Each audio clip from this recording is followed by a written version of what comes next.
Welcome back to crazy kids Bhadrachalam అండి. మేమైతే స్వర్ణగిరి టెంపుల్కి వెళ్ళామండి. ఎంట్రన్స్లోనే శ్రీవారి పాదాలు కనిపిస్తాయి మనకి. తర్వాతకి స్టెప్స్ ఉంటాయండి.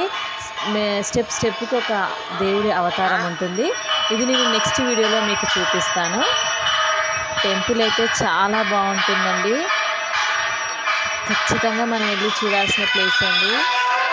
ఇక్కడ దేవుడి దగ్గర వాటర్ మాత్రము సాటర్డేనే ఉంటాయండి. మిగతా రోజుల్లో మనకు కనబడవు వాటరు.